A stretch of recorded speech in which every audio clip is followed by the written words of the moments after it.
Hi everyone, today's February 24th, 2018, and this is the 50th episode of the Duel Assessment, your podcast for Yu-Gi-Oh! Duel Links. My name is Green Ranger. And I'm Deck Tech.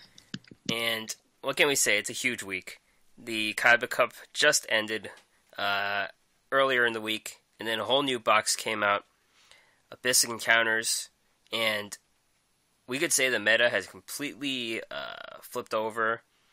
A lot of new decks going in.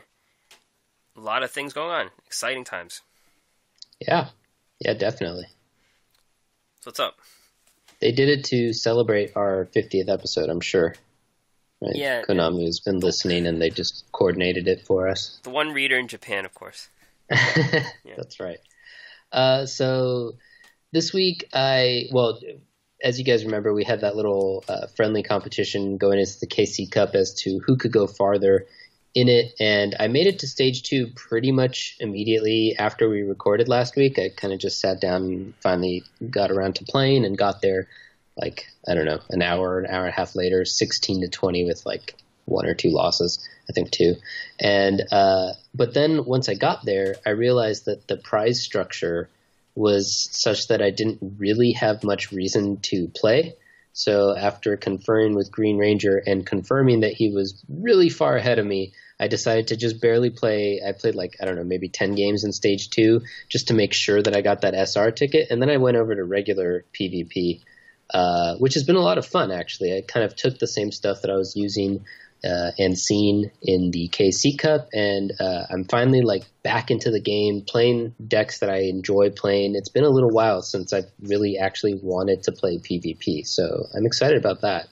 The one that's kind of gotten that fire under me, that's got me most excited, has been the new version of 3-star demotion, and I've kind of combined it with volcanics a little bit, and in some versions not, but that's basically where I am.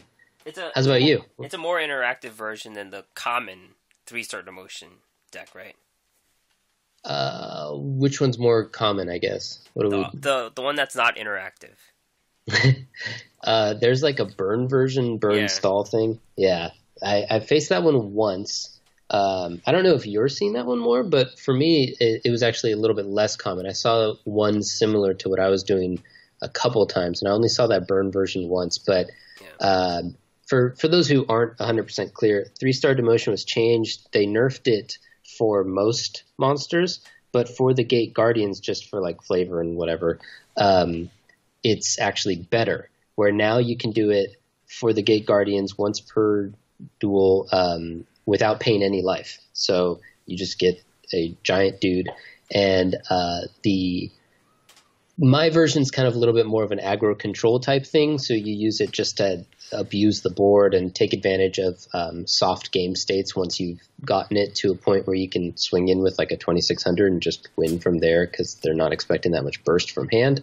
But the burn version is a little bit more, they'll set the guy, and then of course the Gate Guardians have the effect that a lot of people forget, that they can make an attacker into them have attack 0, so once per Gate Guardian. So you just set it, and then you start, you hit them with a lava golem and some burn and stall stuff, and then they attack into it, and they take 2200 for attacking into your Gate Guardian guy. So those are kind of the two versions. I prefer the more active and what'd you say?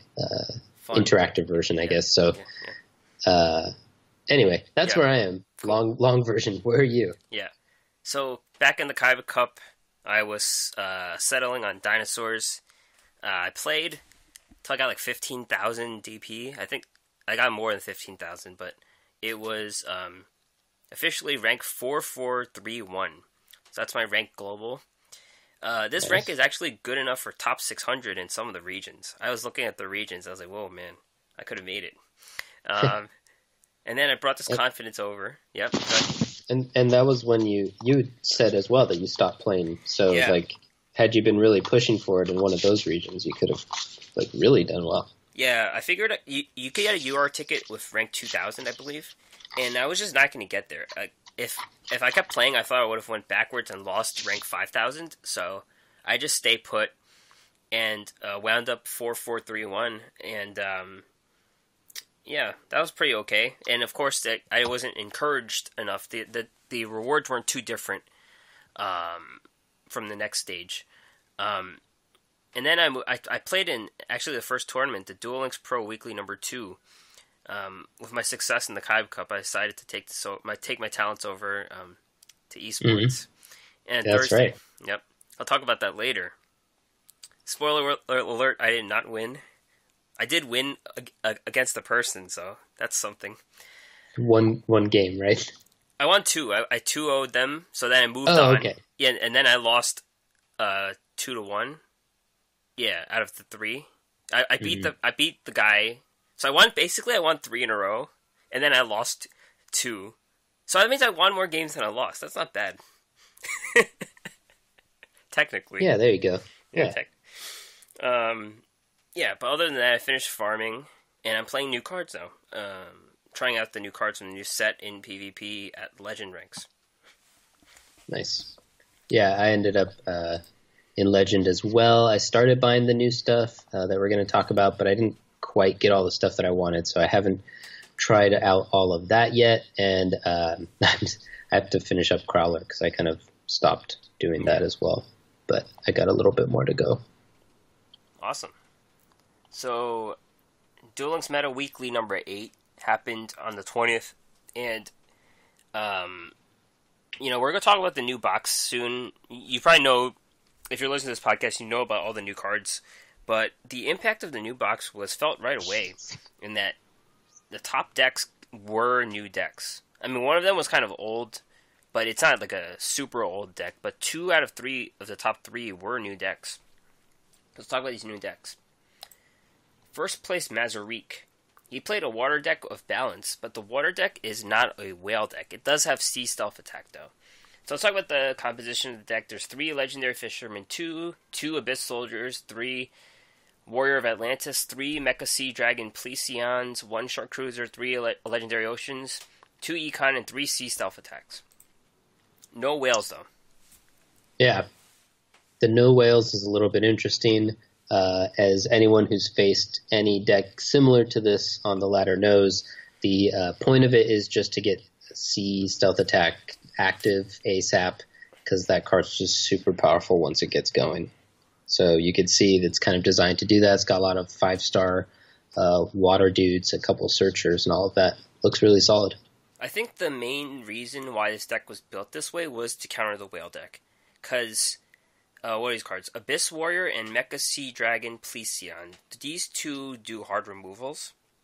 The Abyss Warrior bounces cards back to the hand, and the Mecha Sea Dragon Plesion can actually destroy a monster on the field. So I think they're trying to hit them twice in a row so that the whale can only negate 1. Yeah. Yeah, maybe. I've also seen if you both have a Sea Stealth attack up, both of your guys get Sea Stealth attacked. So Sea Stealth attack decks also counter each other in that way as well. Yeah, it's definitely very skillful. If you just have more dudes, like this one has a lot of 5-star guys, so you can put them out just quicker and maybe more consistently. So you have more activations of it, which means you win that battle of Sea Stealth attack versus Sea Stealth attack. Maybe. Yeah, the chaining is very important with that card. That makes or breaks it. Mm-hmm. Second place, Kaki, 30 card Grass is Greener Magnet deck. This is pretty much what we expect from magnets. There is a new card, though, Ties to the Brethren. Yeah. So we're going to get into the new cards below, and we can talk a little bit more about that one there, but it kind of makes sense. It's basically, it just puts a bunch of guys out. So it makes sense that it would work in that deck where the magnets kind of do their whole magnet thing where they come together and break apart and whatnot. So it's a nice little addition. And third place, Raccoon with Restart Aliens. One of the biggest... I've been looking into aliens, not in a supernatural way, but learning about the decks. And one of the biggest debates is whether you put Evil Dragon and Nanta because they're all reptiles. And Evil Dragon and Nanta, some people have 3, some people have none. This version has 1. You've got some staple alien cards, and that means Alien Overlord, Telepath, Warrior, and this one has Kid. Kid's not really necessary. Most powerful card in deck, A-Cell Recombination Device, and also Brainwashing Beam. This one also has Powerful Rebirth, which is good for the deck, to put more alien counters on things. Yeah. And Storm. Don't forget about Storm, because aliens, they only rely on the Telepath to do the back row, and if it gets, countered in some way, that's it. So Storm's not bad for aliens, too. Sounds good. Yep. And then the Duel Links Pro Weekly, number 2. Unfortunately, we don't have the deck list, but we do know former trading card game champion Billy Brake won first place with a Res deck. Second place, Vino Poieti, and third place, Shao's. In place of the deck list, I'll talk about my own experience getting like 36 in the tournament. So this is a free tournament, and the prize support was kind of low, so people in the scene considered it more of a practice run for the DLPT tournament, which is happening right now, I believe. And first round, there were a lot of disqualifications because people just didn't show up. So if you show up to one of these tournaments, it's a good chance you will advance into round 2 because people don't show up. It's kind of sad, but that's what happened. Anyways, I actually had to play my game. I was the first seed, like the first person on the top of the page. So it was go time for me. And what did I don't even remember what I played. Oh, I played Gladiator Beasts. No, I'll talk about what deck I brought. I brought the Golden Flying Fish deck, and this deck has Golden Flying Fish, Oystermeister, and Hammer Shark. And basically, you use the Golden Flying Fish to destroy Oystermeister. And whenever that happens, Oyster Token comes out. And you just keep using these fishes to destroy their board. Because the Golden Flying Fish has no limit on how many fishes that you can destroy each turn. Oh, there you go. And then Powerful Rebirth. You basically have 4 destructions with Oystermeister. So, I beat Gladiator Beasts. I faced Renzo, and he did the side deck, and I didn't do a side deck. And then I beat him in the second game. So then I advanced, and I faced Kaito. Kaito, for those who don't know, was the first winner of the MCS. And he's a really active member of the community, and Duel Links meta community. And what did he bring? He brought aliens. And at first I was facing My Valentine, so I thought that it was Hazy. And my deck gets completely destroyed by Hazy because you can't target them. So there would have been no way it would have won that game, but thank goodness it was aliens. I beat him in the first game. He probably didn't expect my deck. My deck, I think I got this far because of clever deck building. Like, people didn't expect it. They see Mako, they expect like the whale deck, but I had this cheap Golden Flying Fish deck. And so I beat him in the first game, and he leaves the side deck. I don't do anything. He beats me in the second game. I think I had really bad draws. Like, the first turn I did was I played a Hammer Shark, and that was it. Like, I just didn't have the combo. That's kind of the thing about a combo deck. Like, if you don't have the pieces, it kind of sucks. So, and then this is my flaw. And after I lost, I did not go to my side deck. I did submit a side deck, but I forgot the card's name. I just knew what the picture was. I didn't even know the effect. This is how unprepared I was. It's the card with a hand of flowers coming out of a grave. And I know it's Foolish Burial, but it's not. It's Foolish Return. So I was afraid I was going to go into my side deck and pick the wrong card and get disqualified. So I just didn't even go. And even Super Rush Headlong in my side deck could have helped. So I'm not saying I would have won game 3, but I would have had a better shot if I had those cards in my deck. And Foolish Return is great against aliens because of A-Cell Recombination Device. Kaito got so much card advantage. Every time you use A-Cell Recombination, you get to draw a free alien the next turn. So if no one has monsters on the board, he's going to keep getting a monster, and I have to rely on my draws. So I lost, and that was it. Yep. Well, that's a good first experience. I've always been a little bit scared to go into one of those and just make a fool out of myself. So I'm glad that you were the one to go into there and make a fool out of yourself instead. Thank you for that. Definitely the lesson is to use your side deck, or even consider it. Yes, to know the cards in it is probably a good call too. Right. It's just a card that I've seen so much in side decks, like just from covering the tournaments, that I knew it would be good, and it was great against aliens. I just didn't put it in my deck. So next time, yeah. Yeah, almost nailed it. Everyone's going to be playing the Golden Flying Fish deck next time, though, so I have no chance. I just know That's true.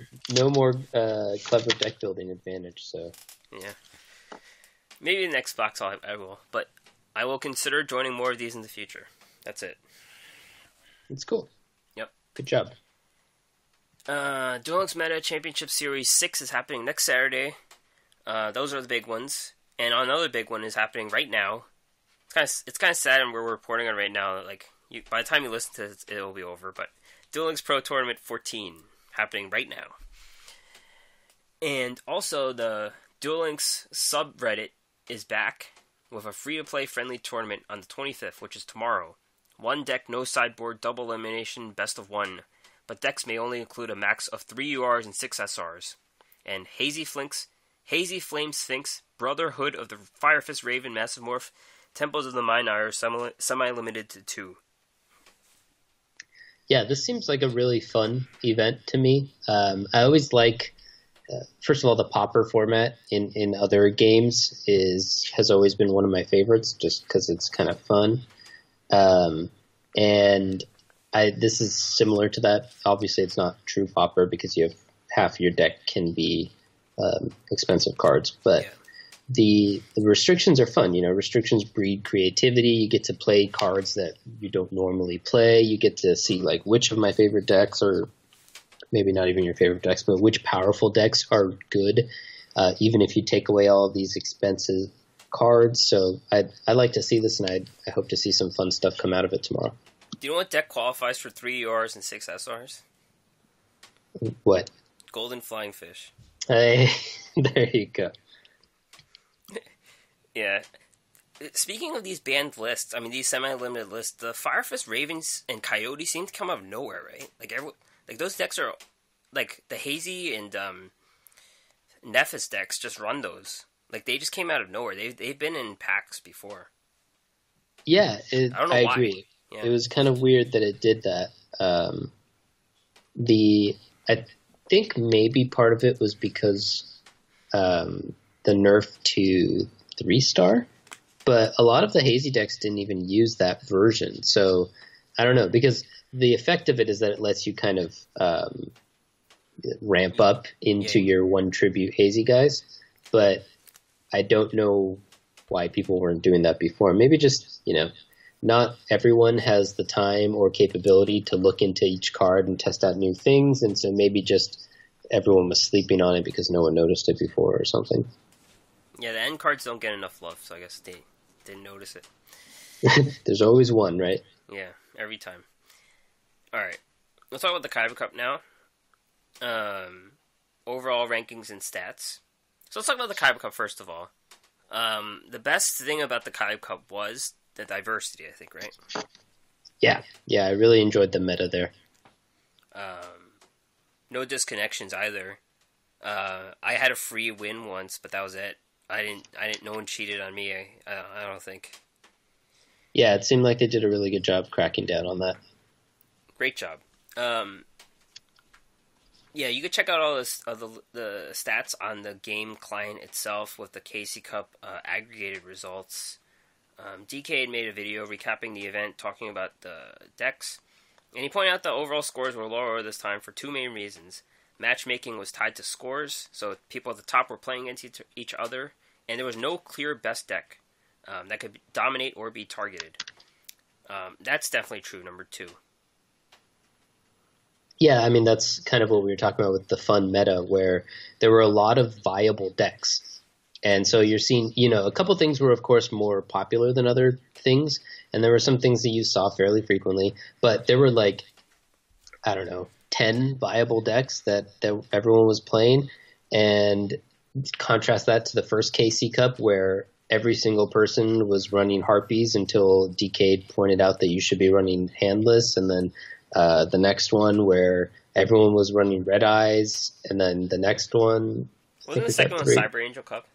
Okay, yeah, I was going to say, I wasn't sure if Red Eyes and Cyber Angels were the same one or different ones, but probably, yeah.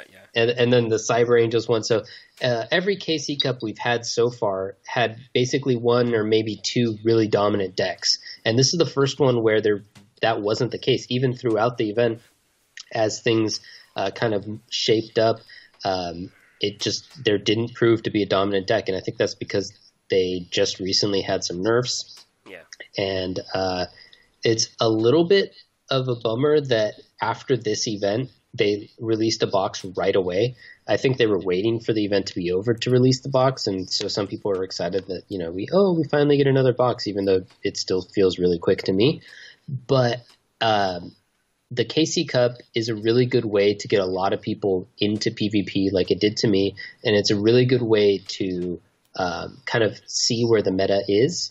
And taking a look at this snapshot, it seemed like the meta was super strong, and I would have liked to kind of give it a little bit longer to play in this really strong meta with lots of viable decks and interesting decks before possibly messing that up by adding new cards into the fold. And we're already seeing that the new cards are really strong, so I'm concerned that this really fun meta we had might be going away. They have to make that money. Make the money. Yeah. I think we could say the most common deck was Gladiator Beasts. In the lower levels, the levels that we were in, I think Cyber Angels were tough too. Saphira version. I think the Saphira version really took over in this Kaiba Cup. That everyone knew to play Saphira. Yeah. I think those were the two most common decks I saw. And all the Cyber Angels were definitely the Saphira one. Towards the end, I saw a decent amount of Hazy Flame decks as well. And I saw a moderate amount of decks that were similar to mine that were either 3-star or Volcanic because I was a combination of the two. And so I saw like a moderate amount of people playing decks kind of in that vein. So tell us more about Volcanics. Well, the main thing about it was that I was just wrong. In the first stage, you guys remember, I felt like I was barely winning my games, and I knew that I was playing against players who were not, for one reason or another, up to probably, I don't know the politically correct way to say this, but these were players who I knew I should be beating. And I wasn't always winning. I was doing pretty well, but even my wins felt like kind of close and like I was barely winning. So I felt like the deck wasn't as strong. And I'm not sure if something shifted, if the deck just does better against certain other decks, or if I was just playing it wrong or something. But it does turn out that a couple people were playing it at a pretty high level. One of them was the world champ, Timmy Chu. Used Volcanics and a Last Gamble Red Eyes deck. He posted on Twitter about that he played at a pretty high level with those, and I saw a couple other people posting it on Twitter and Reddit as well. So it seems like the deck was doing fairly well in Stage 2, and even my own going back to it with the 3-star version, I did okay with it there as well. So I'm not sure exactly what the issue is. Maybe it was just my small sample size, or my misplaying it, or the fact that I don't quite have a full version of it. So maybe I just needed to put a little more money into it, and then it would magically become good.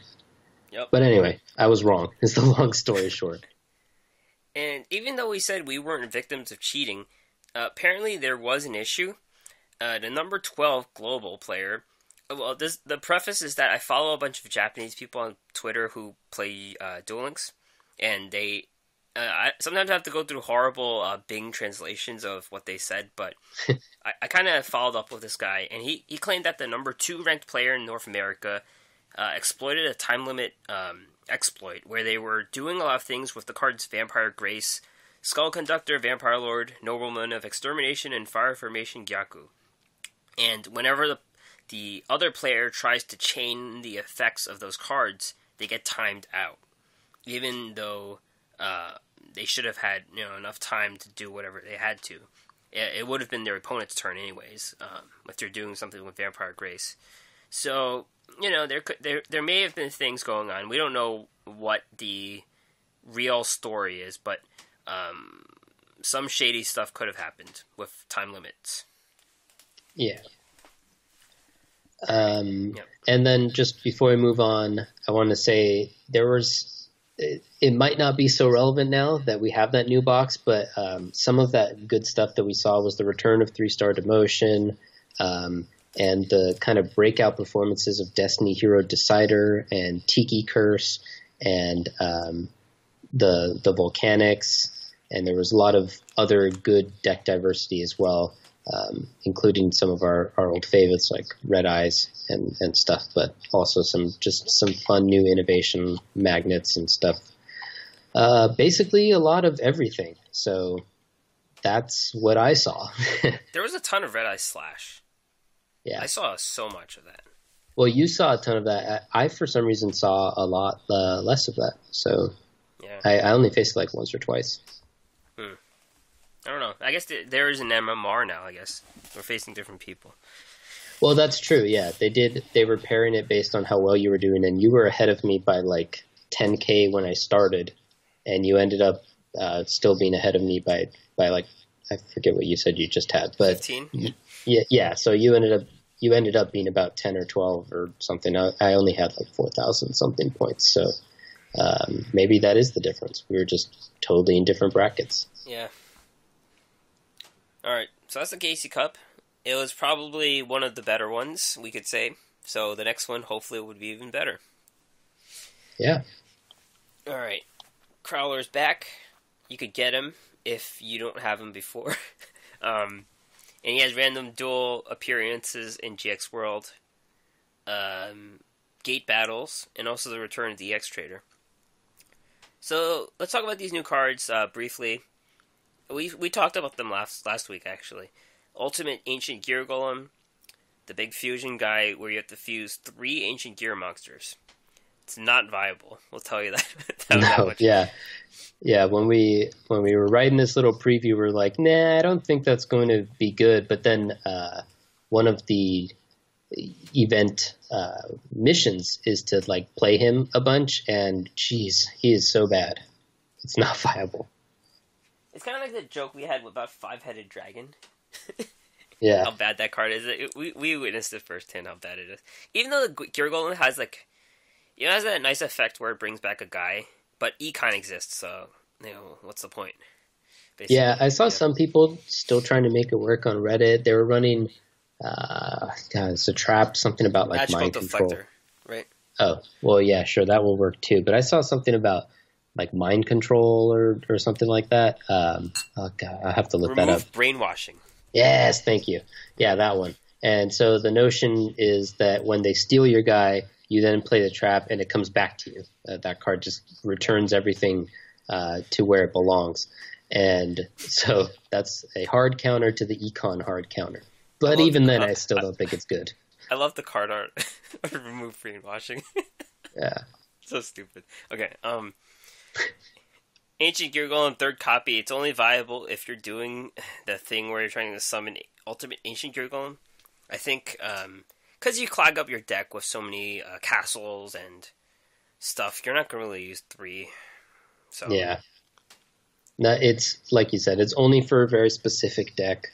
I could see at some point that deck becoming viable, just if the meta shifts and some good stuff comes out. I don't think the fusion version will be the viable one, but I think a Ancient Gear Golem deck might be viable at some point.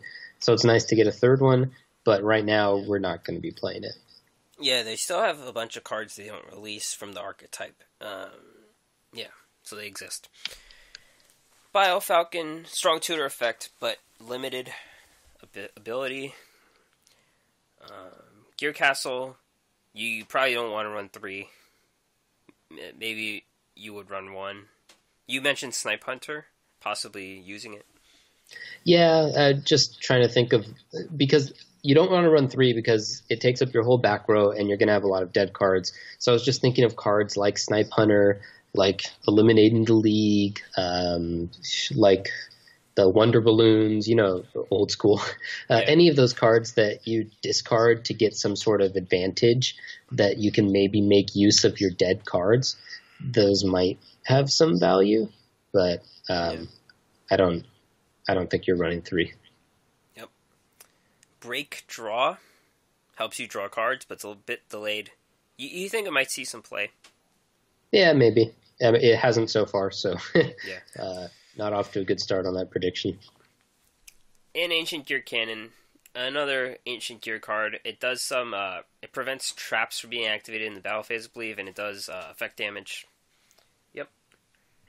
Yeah, it's not going to see play, I don't think. And to farm Crowler, I've been using the Medusa Worm farm. You could do this with no skill or restart. Basically, you try to get Ray of Revealing Light and Medusa Worm, so you set it to machine, and then you flip over the Medusa Worm each turn to control the board, make sure there's nothing on the board. Summoner of Illusions to bring out Blue Eyes, Ultimate Dragon, and Vassal. You don't need Secret Pass to the Treasures for this version. So there you go. Cool. I've been using pretty much the same deck that I used last time Crowler was here. The only update is that when I bought some of the new set, I put in, what's the guy's name? Warrior of Atlantis to just kind of thin it out a little bit more. But that deck is the combination of Spirit Barrier plus Legendary Ocean plus the original Legendary Fisherman. And that deck requires you to use reinforcements because that's kind of a core to get the fisherman easily. But otherwise, all you do is you gather those 3 pieces, and he has no way to clear your back row stuff, so he can't kill you once you've done that. Works for level 40 and level 50. Not sure about 30 because I didn't try it, but maybe. And it's good because it didn't require me to build a new deck, and because it's really quick. You pretty much either get your complete lockdown or lose by turn 2. So if you're like me where you have a ton of the, whatever they're called, report cards or something, and you don't mind having a slightly worse win rate, or maybe you're just missing kind of one of the key pieces for the Medusa Worm farm, you should try this one out. Cool. Yeah. And also, don't forget to play Ultimate Ancient Gear Golem in PvP. Because you get like 50 gems from doing it. Yeah, I think it's actually even a little bit more than that, but it takes a while. But it's free gems. It leaves when the event does, which is the 26th, so you're kind of running out of time. Make sure you get in there and do it. And I did it when I was on Legend 1, so there's no risk to losing games. I didn't care, so good to do it on the floor. I had the same idea. I tried in Legend 1. I lost like 10 games and only summoned him once and never attacked with it. It was just a complete and utter failure. So then I went into casual mode, and I'm just even the ranked floor isn't safe enough. I have to go to casual to just face worse decks so that I could finally pull this off. And I did, because casual is filled with other people who are also trying to do this, and Exodia decks, and that's it. All I saw in casual was Exodia decks and Ancient Gear decks. You basically beat them if you have Sphere Karibo in your Ancient Gear deck. There you go. That's the only combat trick you have. Yeah. Alright. EX Trader's back, so he has some of the old cards. Guardian Angel Joan, Ames the Infinity, Ancient Gear Fist, Chao Len, and Quick Booster, and some rare cards like Elf's Light. Chao Len and Quick Booster are probably the most worthwhile of this set, maybe. Yeah, because they're the cards that we didn't have 3 of. 3 of before. I'm seeing Chowlin's seen some play. It's situationally better than Sergeant Electro, but usually you'd rather run Electro. It's also a nice budget version of Electro if you don't have him. Quick Booster, we were talking about how it's a fairly powerful card when it came out, but it's also a build-around card, and you couldn't do that when you only had one. So now we have two, so it's possible to find a way to abuse it. I haven't seen anything yet, but there might be something there. The rest of the cards, I already have 3 or more copies of all of them, but if you're missing any, then go for it. Haven't seen Joan since the original 3-star demotion. Haven't seen the other 2 ever, but, maybe you want those. Yep. All right, let's get to the big box biscuit counters. 200-pack box has a water theme, some rituals, the Gishkis, the Archfiends, and aliens, too. And it seems like this has been one of the strongest boxes we've seen in a really long time. Right, yeah. So early indications are that the archetypes that this box promotes are all, well, not all, but they're very strong. The aliens, the Archfiends, and the water-based decks that have come out of this are all doing well, at least at this early stage of the meta. The problem, I guess, for buying this box is that there are not very many universally strong cards. There's no like Wall of D type thing where you can buy this box and just have cards that you're going to use forever. Sergeant Electro, that box was just so much value because I've used Sergeant Electro so many times since then. This one doesn't have that. So if the meta shifts so that the archetypes are no longer good, then it's going to have a little bit less value. But since there's 3 very distinct and different archetypes that are all good and coming out of this box, it's probably still even a safe bet because there's going to be some weird stuff happening for all 3 to not be as good. That's a very good point. Yeah, so thank you. So without further ado, why don't we just quickly get into it. Per usual, we're going to go over quickly each of the URs and the SRs, and then kind of highlight some of the Rs and Ns that we might like.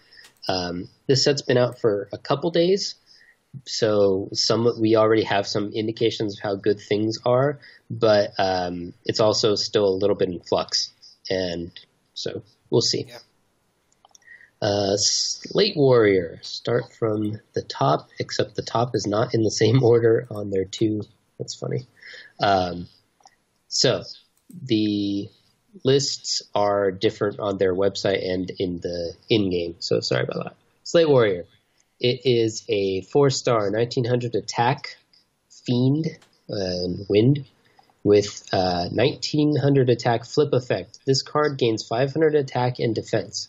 If this card is destroyed by battle, the monster that destroyed it loses 500 attack and defense. So that's a nice combat trick, a beefy body, but it seems like it's only an okay card. Yeah. And we're kind of at the point now where those okay cards don't see play. So I don't think this is going to be good enough. Yeah, a similar card is that guy that has wings, the Fiend. What's that guy? The guy looks like a manta ray. It makes like it makes one of those card breaker. No, whatever. Oh yeah. The like, card guard. Like that guy. Yeah, card guard. It's a really strong fiend, but it doesn't fit. If you're playing fiend, you're playing Dark World, like not this guy. That's the problem with it. Yeah, he also looks like a yo-yo, so there's that. Okay, cool. Salvage is situational card advantage. It's a spell card. It reads, target 2 water monsters with 1500 or less attack in your graveyard. Add those targets to your hand. We're seeing a little bit of different variations on the various water decks. This seems like it's supposed to work with the Mega Fortress torpedoes based on the card art and just like what it does. But those don't really see play, and even after the revival of water stuff haven't seen play. It has some synergy with Hammer Shark and its friends, so I think that might be where it's a little bit more powerful. The end result, I think this is a card that you're not like super psyched to get, but one that's nice to have in your collection. It'll probably see some play at some point. And the card art has the Amphibious Bugroth Mark II, which is the card that attacks directly when you have Umi on the field. Yep. That's true. I don't think you're going to use that ever anyway. Okay. Yeah, this is a card that actually has lasting value, though. Yeah. It's one of those cards that gets better over time instead of worse because there's more targets and stuff. So that's nice. Yep. Next is Abyss Soldier, and this guy we're already seeing a lot of play. He's a little bit weird looking, but he's pretty strong. 4-star, water, aqua, 1800 attack, 1300 defense. Once per turn, you can discard one water monster to the graveyard, target one card in the field, and return it to the hand. So obviously this has strong synergies with your various water stuff. He's got a nice body, very strong effect where it can effectively lock down certain cards like traps that only activate during combat, the Temple of the Mind's Eye, where it doesn't get to negatively affect you at the very least. Has a little bit of synergy with Salvage and the Whale that we've been mentioning. We're going to talk about later. And it's just really a solid card. This guy's definitely one of the ones you're excited to open. Yeah, it's kind of like how Snipe Hunters is showing up in a lot of decks. This kind of does it in a slightly worse way, but it's guaranteed removal, very good stats too, and synergy. Yeah, exactly. It's just one of those cards that you're not sad to see. Yep. Next one, Ties of the Brethren. I think this is the one we were just talking about, right? Yeah. So this is spell card, pay 2,000 life points, then target one level 4 lower monster you control. For the rest of this turn, after the card resolves, you cannot special summon monsters. Also, I hate the way they word these cards. Also, special summon 2 monsters from your deck with the same type, attribute, and level as that monster, but with different names from each other and that monster. You cannot conduct your battle phase the turn you activate this card. So basically, it is to build up your board. You mentioned how we were seeing it in that magnet deck. It makes sense there because you want to get the 3 different types of magnets. It's ramp, it's deck thinning, it's a tutor effect. The 2,000 life points is a lot, obviously, when you have 4,000, but it's also exactly enough to make sure that you can activate any skill. So for some decks, that might actually be an upside instead of a downside. So this is definitely the type of card that's going to be abused at some point somehow. Maybe that's now with magnets. Maybe it's somewhere down the line. Yeah. You can't conduct your battle phase. That's one of the things that would limit this from being, completely destructive with anti-magic arrows or something like that. But definitely a card. It's a really good build around helper. Like it helps a certain type of deck exist. Yeah. I wonder if I can abuse it with my Volcanics somehow, because the downside to Volcanic is the same. You don't get to use or you don't get to have your attack phase on the turn that you kill something with the Volcanic. So if I'm already suffering that, I might as well gain some advantage some other way. They have to match the stars, though, right? They have to match the stars and also the type. And attribute. Type and attribute, yeah. So it is definitely fairly limited. Obviously, it works well in those magnets because there's so many of the same type and attribute. Off the top of my head, my current build and everything I'm seeing in Volcanics does not have that, but there might be something. I'll look through the collection, see if there's something fun there. Yeah. Even the water decks are hard to do because they're not the same type. Yeah. I think that they're careful. I mean, they must have decided it was okay to release at this point because it wasn't going to be abused. But again, this is one of those cards that gets better over time. As we get more and more cards, it's going to be easier and easier to get some match of type and attribute that might end up being really good. So that's cool. All right. Next, Gishki Chain. This is 4-star, 1800 attack, 1000 defense, water sea serpent. If this card is normal summon, look at the top 3 cards of your deck. You can reveal 1 ritual monster or ritual spell, add it to your hand, and then place the remaining cards on top of your deck in any order. So this card has good stats and a really good effect. For any sort of ritual deck, of course, you're not going to run in anything that's not.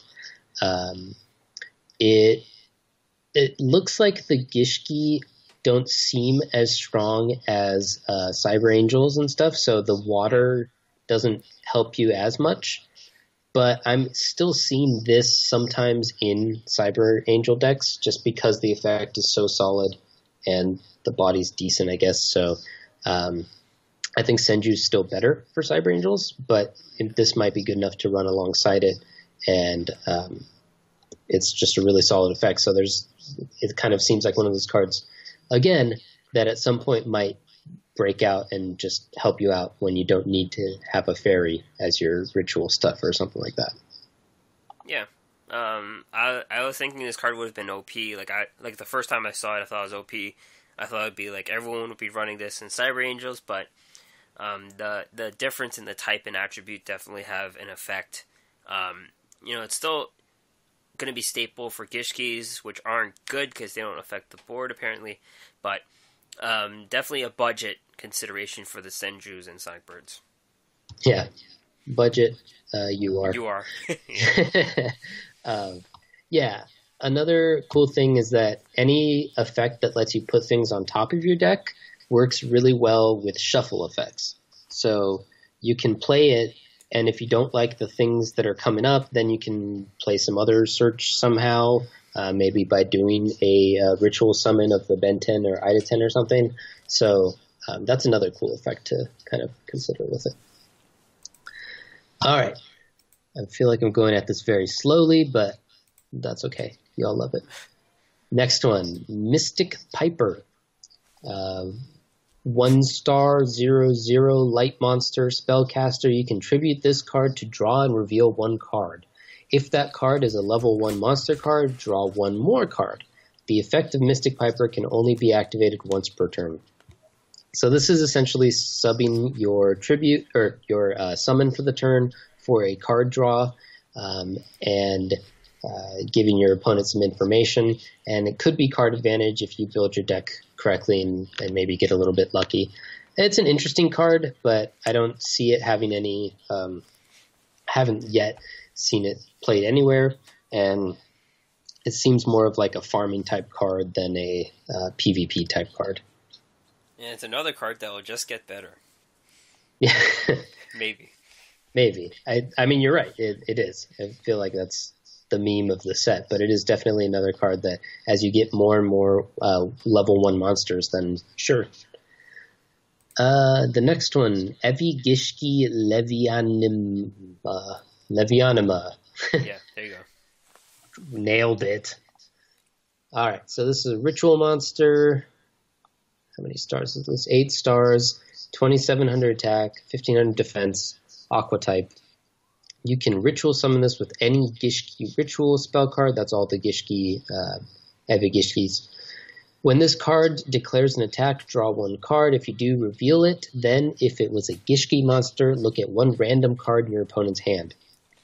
So, like Saphira, it's giving you some card advantage back that you lost from doing the ritual summon, but it does not, like you said, it doesn't really affect the board. Looking at one card in your opponent's hand could give you some relevant information, could not.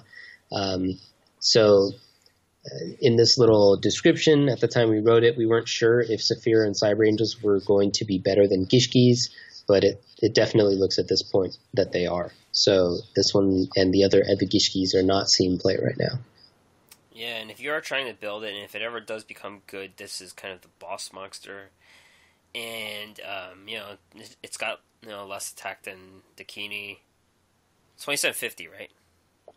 No, they're tied. Oh. Well, its defense is worse. Yeah. And it doesn't affect the board like Dakini does. It does get you something back, but I think what you give Dakini is like a sure thing. Yeah. Maybe if Cyber Angels get nerfed yet again, then eventually you'll have to switch over. Yeah. Next one, Archfiend Emperor, the First Lord of Horror. So this is the boss monster of the Fiend archetype. 8 stars, Fiend, 3,000 attack, 2,000 defense. You can normal summon this monster without tributing, but its attack and defense become halved. If summoned this way, it's destroyed during the end phase. You cannot special summon any monsters except Fiend-type monsters. Then the good part, once per turn, you can banish one Archfiend card from your hand or graveyard, and then target one card in the field and destroy that target.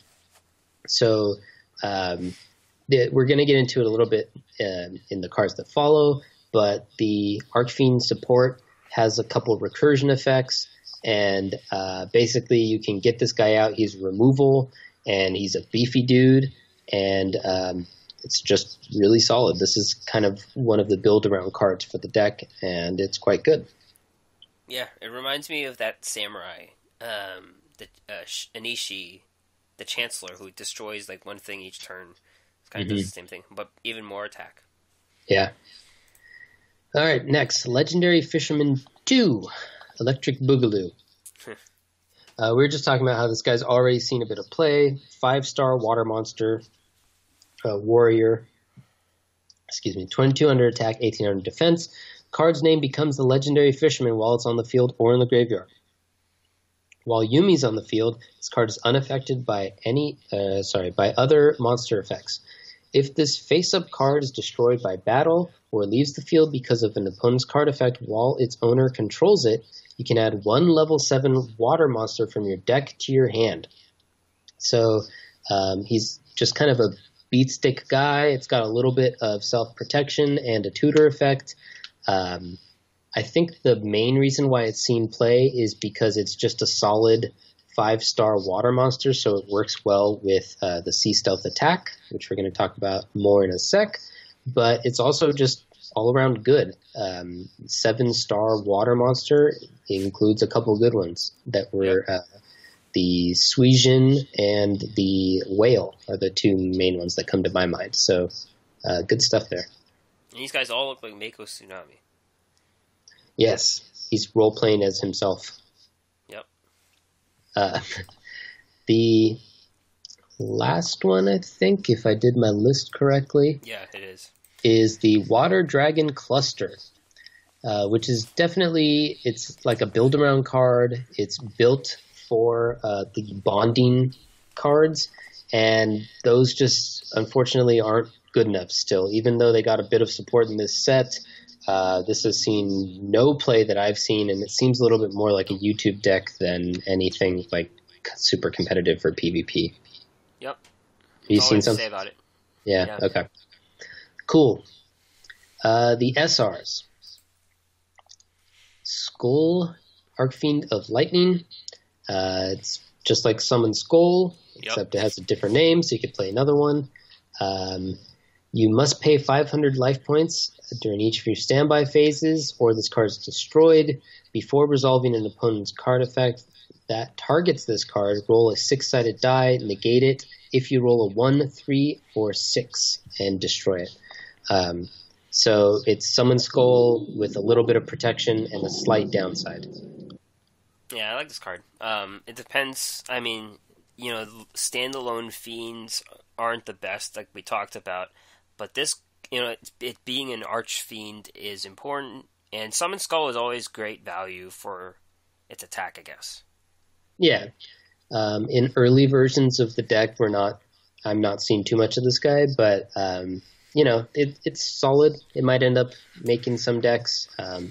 Seems like it might just be good enough as a 1 tribute if you're ever playing a deck that needs just a 1 tribute guy. Yeah. Has decent stats and a little bit of self-protection, so... there might be some future for that one yet. Wasn't there another Summon Skull that was garbage, that came out? I feel like there was. I don't remember. He was like red, but he looked like Summon Skull. Maybe. Oh, whatever. You want to look him up? While I talk about the next ones? All right. Yeah. Warrior of Atlantis. So let me find that one in here. This is the one I was just talking about.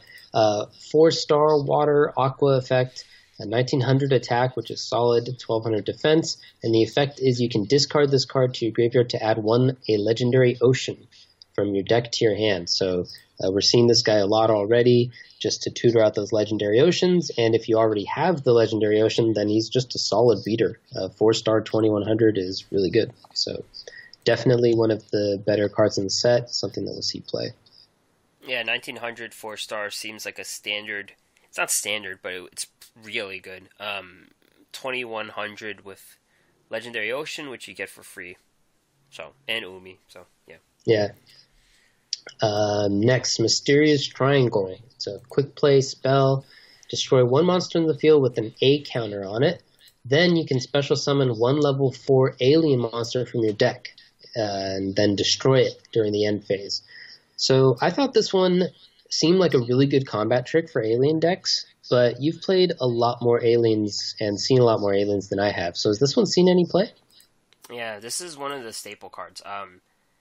I'd say, people put like a 1 minimum, but I'd say 2's the best for this one. It's kind of like the way you win the game. It's like a board flip type card. Yeah. Yeah, that's what it is. The fact that it's a quick play makes it seems like it's super strong because, like you said, you can just completely flip the board. You can do it during the combat phase so that your guy that comes out gets to hit them as well. So I'm not surprised that it's seen play. I agree that you're definitely going to want it in there. Next, Power Breaker. Let me find that. He is a 4-star Earth Warrior, 1900 attack, 0 defense. The effect is, if this card in your possession is destroyed by your opponent's attack or card effect and sent to your graveyard, target one face-up spell trap card your opponent controls and destroy it. If this card attacks, it is switched to defense position at the end of the damage step. So there's a couple decent targets for the spell trap destruction, but this seems like another one of those cards that's like pretty good, which at this phase in the game is just not good enough. Yeah, I guess the only thing... I guess it works best against burn decks. Like anything with like a continuous type card. Otherwise, it's kind of like a Spear Dragon. It's just going to get destroyed by like other decks with 0 defense. Yeah. Okay. Next, we have the Axe of Fools, which is an equip, of course, because it's an axe. And the equipped monster gains 1,000 attack, but its effects are negated. During each of your standby phases, inflict 500 damage to the controller of the equipped monster. So I'm seeing this as a card that you could use maybe so that the negating effects is an upside for you, and then it's just like a beat stick type thing. That said, it's still an equip card, so it still has that negative 2-for-1 ability. It doesn't buff your defense, so if you get flipped into defense position, you're probably going to lose both your monster and this card. So, I don't know. There's a couple cards where you want to negate the downsides, but I still don't think that this card's going to see much play. Yeah, I was thinking exactly the same thing. Maybe a card like Zambira the Dark, so it becomes like a 4-star 3100 that doesn't lose attack and it can attack directly. Yeah. Something like that, yeah. That'd be pretty cool. Of course, since I don't think it's going to see play, I've already opened 2 of those. I have at least 1. Yeah. Next, Evigishki Mind August. Pull that one up. Cannot find it. Let me read it. It's a 6-star Aqua, 2500, 2000. You can ritual summon with any Gishki ritual spell. When this card is ritual summoned, target up to 5 cards in any graveyard and shuffle those targets into the deck. I think this one's a little better than the previous one. Yeah. Yeah. I could see the shuffle effect being good both offensively and defensively to get back some of your value and to maybe remove some stuff from their deck that you do, or from their graveyard that you don't want them to recur or get other effects bonuses from. So it's pretty solid. 6-star could be easier depending on, what's in your deck. Could be harder though.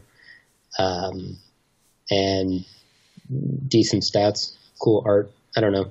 It doesn't matter too much because none of them are seeing play.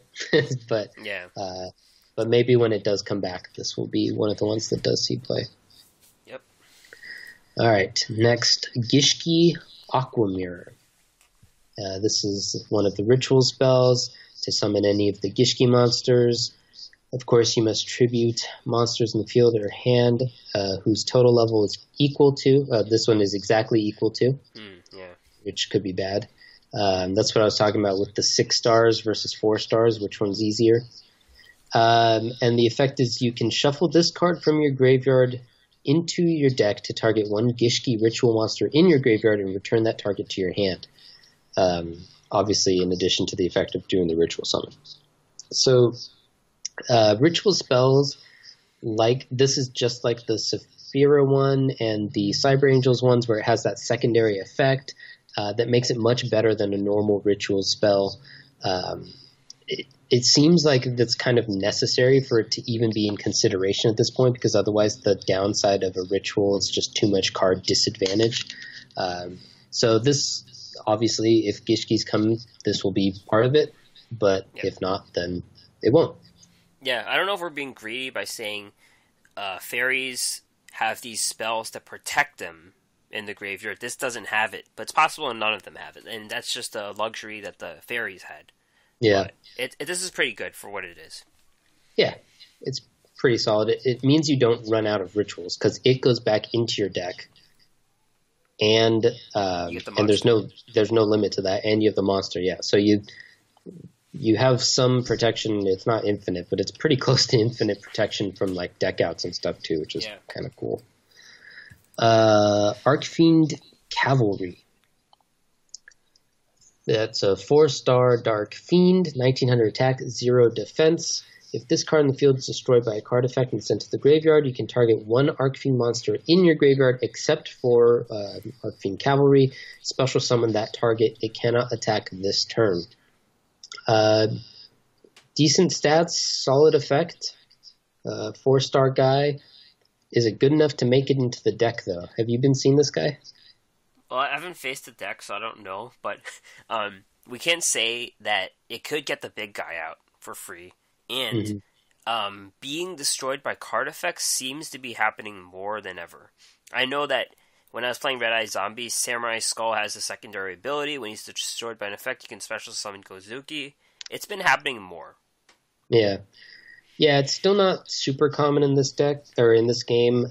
We don't have too many like mass board wipe effects, which would be the ones where you would really get advantage of this, because like you put them in a situation where they have to kill something, and then this is kind of like next to it. But it is happening a little more common, so this might end up seeing play. I'm not sure though. I think the Archfiend decks are looking a little bit more combo like, and this is kind of more of a tempo like one. So we'll see. Next we have Citadel Whale, and I'm going to put the Sea Stealth Attack.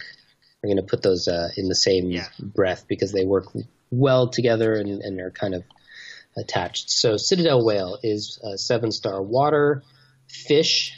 If it's in your hand or graveyard, which is really cool, tribute 2 water monsters to special summon the card. You can only use this effect once per turn. If this card is special summoned, you can set one Sea Stealth Attack directly from your deck. Once per turn, when your opponent activates a card or effect that targets one water monster you control and no other cards, you can negate the activation, and if you do, destroy that card.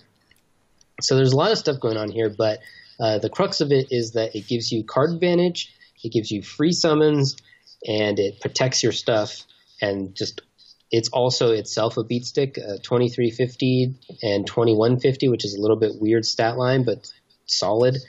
This card is just really good, and even though not all water decks are running it, it is definitely a centerpiece of some of the water decks that have come out of this set, and it's one of the chase cards of the set.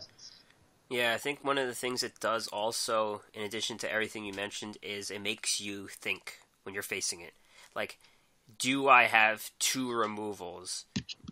Do I have, like what I have to win the game? Like it's something that you kind of had with Cyber Angels, where they had the spell card in the graveyard and you had to destroy it twice, that kind of thing. Mm-hmm. But this protects all the monsters too, as well. Yeah, it's definitely one of the annoying factors, and especially when combined with the Sea Stealth Attack that it gets for you. I just can't It's so nutty to me. But Sea Stealth Attack is also one of the chase cards of the set. It's a continuous trap card, and it reads, when this card is activated, you can activate one Yuumi from your hand or graveyard, so yet more card advantage. While Yuumi is on the field, this face-up card gains these effects. The first effect is once per turn, you can banish one water monster you control until the end phase. This turn, face-up spells and traps you control cannot be destroyed by your opponent's card effects, even if this card leaves the field. And then the second effect is at the start of the damage step, if your water monster whose original level is 5 or higher battles an opponent's monster, destroy that opponent's monster. So that's just so good. The destroy an opponent's monster happens on either, well, both effects happen on either player's turn, which is nutty.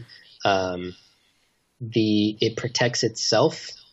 The ability to banish a water monster to the end phase isn't even all negative. Like, that cost is sometimes positive, where if you run your guys into a wall of D or something, you can refresh them.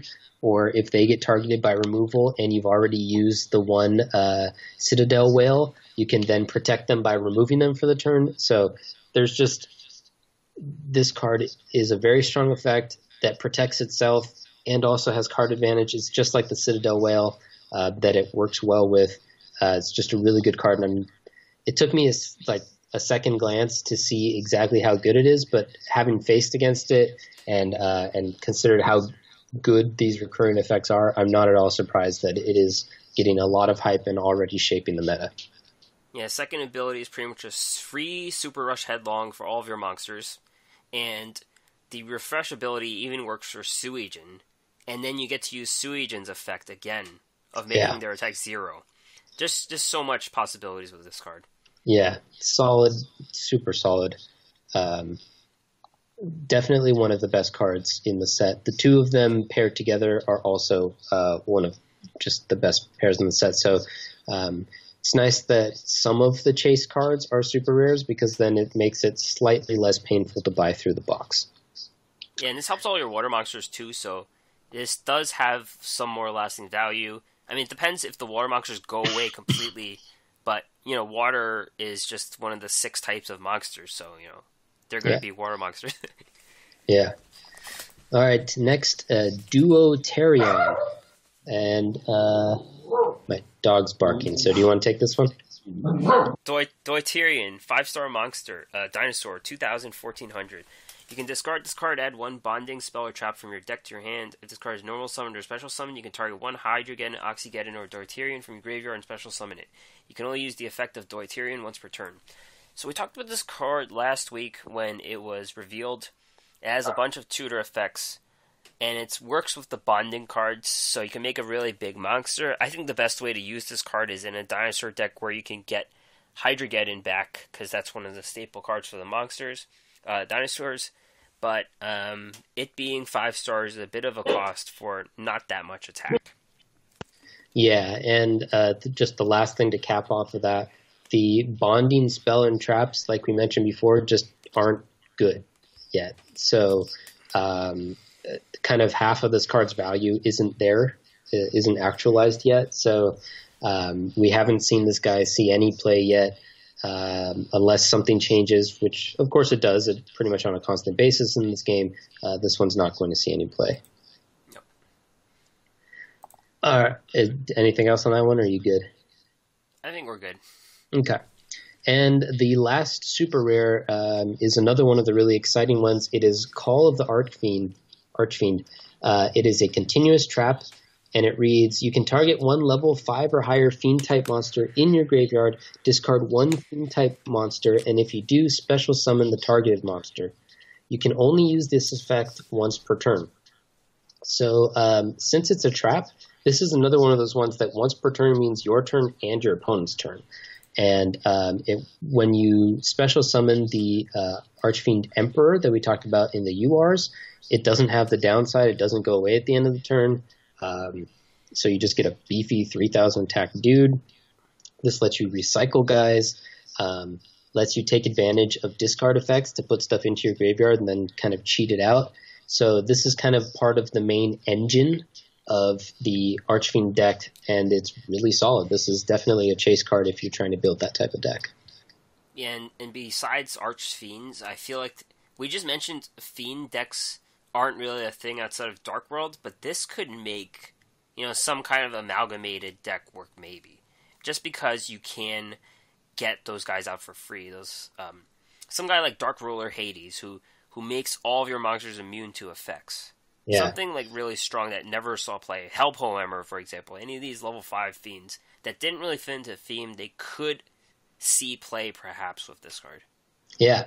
And another thing that kind of raises is, I forgot to mention, Doomdog gets the Emperor, and it also gets, what's the name of the mind control doll thing? Necrofear? Necrofear, yeah. Thanks. And so putting things into your graveyard obviously works well with Necrofear as well. So there's some value there too. And it's another really solid card if you want to play from that archetype. That's one that you want to look at. So that's all of the SRs, and we've done all the URs. It looks like we're already running a little long. So do you want to just quickly highlight any of the rares and ends that you saw? I know the aliens were kind of like the cheap archetype that comes from this box. So do you want to talk a little bit about your experiences with aliens? Yeah, Alien Warrior is a 4-star 1800 guy who, when he's destroyed, you place counters on them. Very staple, 3 times of this.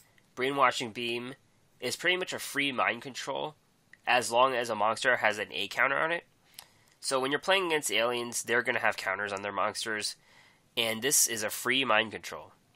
It loses a counter each turn, but then you contribute the monster, so really good card. I've seen Elemental Hero Captain Gold. Let's see. A-Cell Breeding Device is not seeing play. Alien Telepath is. It's a staple card. Basically, the alien that controls the back row, you can destroy a spell or trap each turn, as long as they have a counter on them. And don't forget about the counters, because sometimes people hit into things and they forget that the aliens have counters on them. Each counter, you lose 300 attack and defense, basically. Yeah, it does a lot. Because a lot of monsters have very similar stat lines. Even though, obviously, the aliens are slightly understated to make up for these counters, it definitely adds up. When you have a couple counters on, you can't attack into, like, a 1200 dude. Yep. Another staple alien is Alien Overlord, and this is a tribute guy, 6 stars, 2200, 1600. You basically get to free special summon him as long as there are 2 alien counters on an opponent's monster, and you get to put a counter on each of their monsters each turn. This is pretty good against burn, because you could tribute their Lava Golem as well. So, staple alien. Good stuff. The Spare Uranus, just for the name, and possibly... it tutors a lot of stuff. It's really good in the TCG. Yeah, I just like Uranus, and I made a childish joke about it, and then you were like, hold on, this card's actually good. At least in the TCG, so there's some potential there. And then, of course, the Golden Flying Fish. It's another one. Oh, yeah. We'll talk about that one next. All your clever deck building needs. Yeah. Let's finish aliens. A-Cell Recombination Device, quick play spell. Basically, you get to target one of your opponent's monsters and put as many counters as them as possible as an alien. So you could discard one of the 6-star guys. He has 6 counters on him. 4, 2, how many ever you want. And this basically allows you to use your Brainwashing Beam and your Mysterious Triangle. Sets up everything. And then even better, next turn, you get to use this for card advantage. You could banish it from the graveyard and add an alien from your deck to your hand. This is how Kaito beat me. He got an alien each turn thanks to this card. This is the best card in Aliens. Well, there you have it. Yeah. There you have it. I saw Downbeat in Magnets, but that's just the card.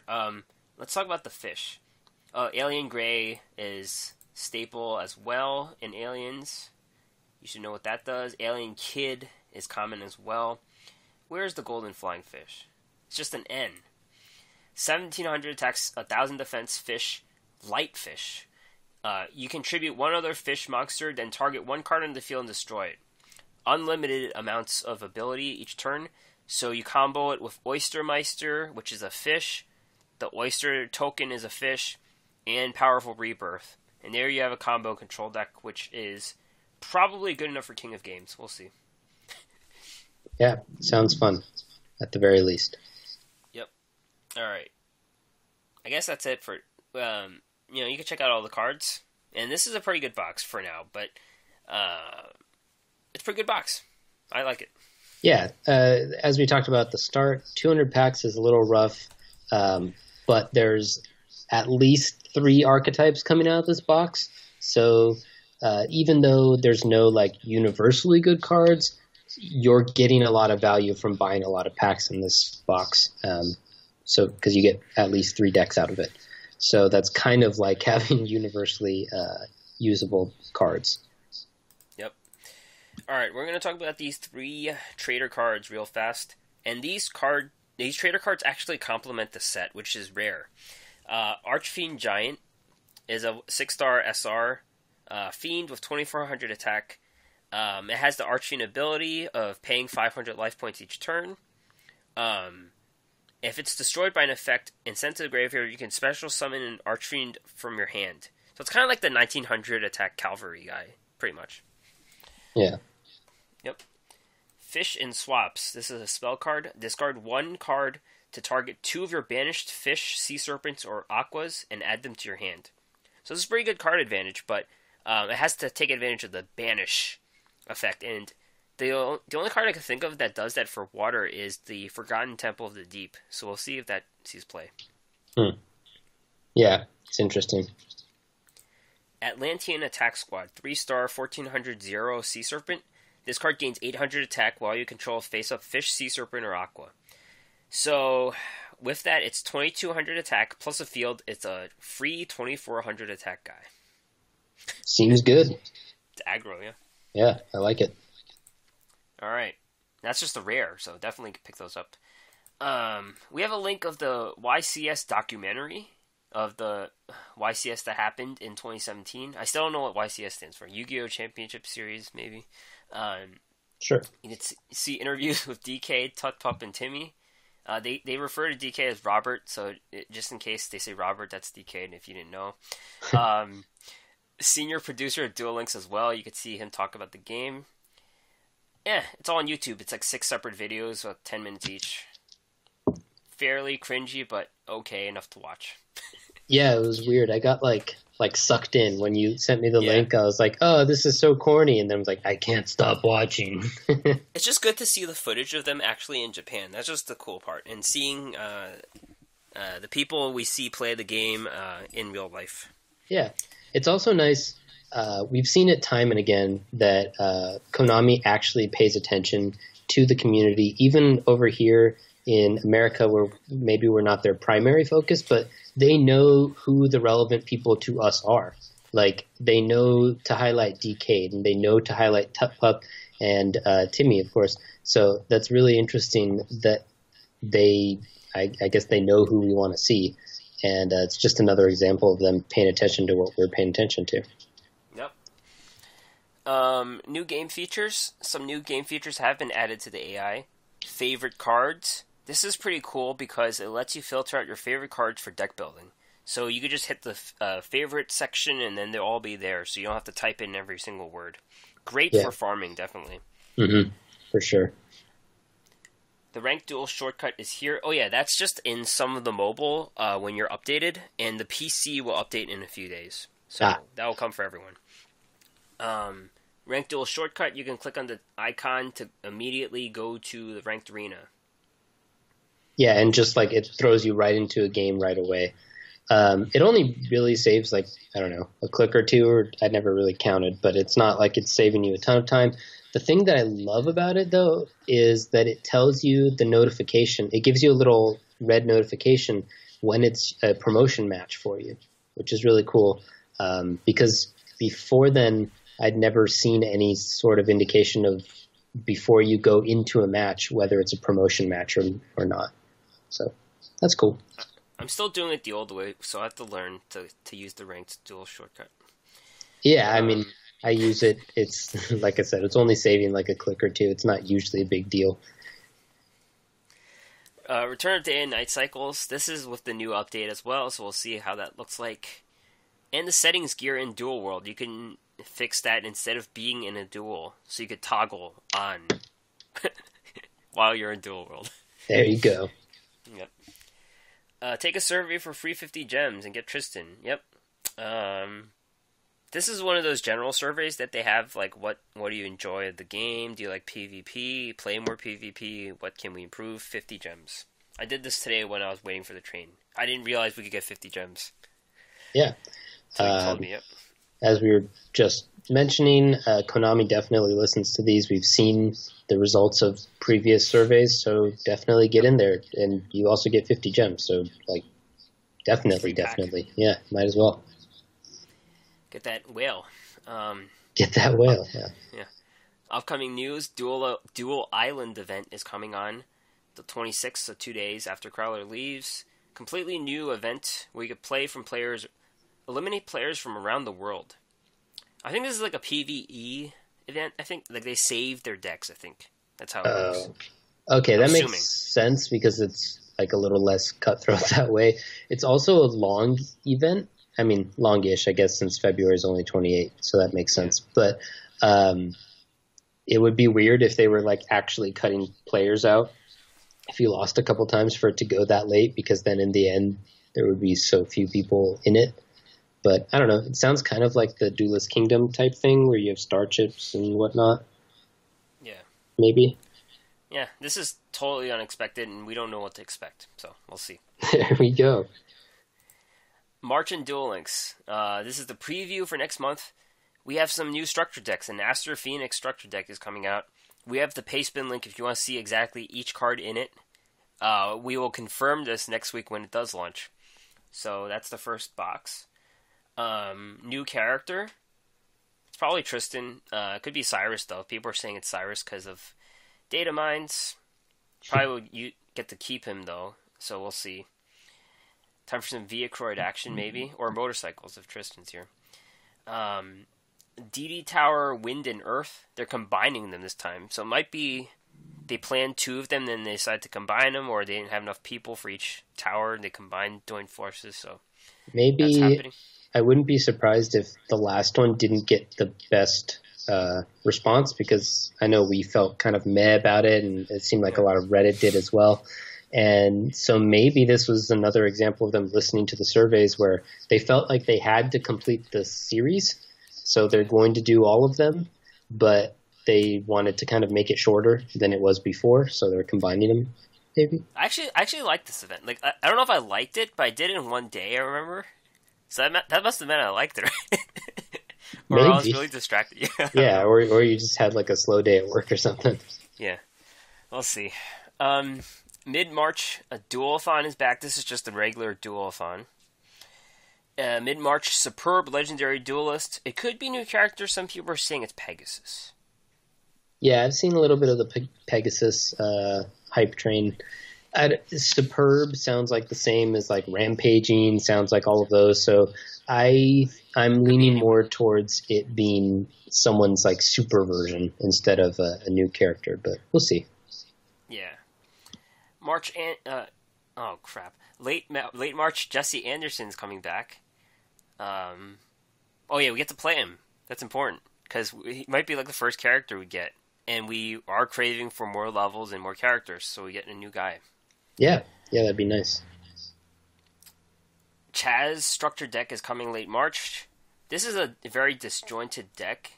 It doesn't really. We have the paste spin if you want to see what cards come with it, but apparently it goes with a new skill that Chaz has. Interesting. This is a big one. Improvements to the card trader. So, you were getting previously retired cards, so you could get Marie the Fallen one again, and you could permanently. He permanently sells cards that have been there for a long time. So there's less cards in a rotation, which means that you are more likely to get the newer cards. That's basically what it means. Yeah, I'm really excited about improvements to the card trader. I've been saying for a while, I think we've both been saying for a while, that one of the biggest weaknesses of this game is the trader and the lack of like a real trading mechanism that forces you to buy like full sets instead of just getting a card you want, and then sometimes The rotating cards in the card trader is also an issue because there's like you have to wait forever to get a card you want, and sometimes the RNG can be really annoying.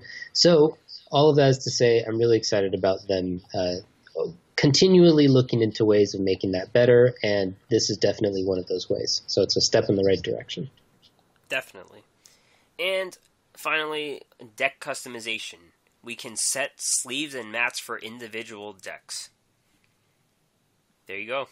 Yeah, I literally could not care less, but some people are excited about it, so good on them. I'm glad they're doing things to make people happy.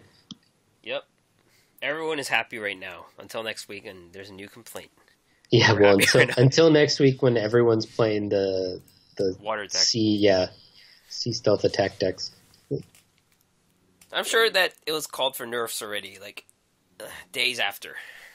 Yeah, it seems well, I don't know. Both the Sea Stealth Attack and the Archfiend card seem like stronger than cards have been in a little while. And Decade said that the Archfiend card just came out in the TCG as well, so it's not even tested. So there's definitely potential for something being broken. And people are saying that the new Pegasus, is going to have these cards that were just released. Like retrained Relinquishes and stuff like that. That would be crazy. Relinquish comes back. Hey, I loved Relinquish back when that was meta. That was a fun time for me. Yeah, very interactive. Yes, it's fun for no one else, but fun for me. Yep. All right. We're done here. Thanks for listening us talk about cards. Yeah, all day. Yep. Find us on the App Store, Google Play, Stitchers, and others. You can check out the podcast and more at our website, theduelassessment.wordpress.com. We have a YouTube channel as well. If you want to help support us, patreon.com/duel_assessment. Send us an email with any questions at theduelassessment@gmail.com, or you can find us on Twitter, duel_assessment, me at Green Ranger, HS Deck Tech at HS Deck Tech. Yep. Catch you guys next week. All right, see ya.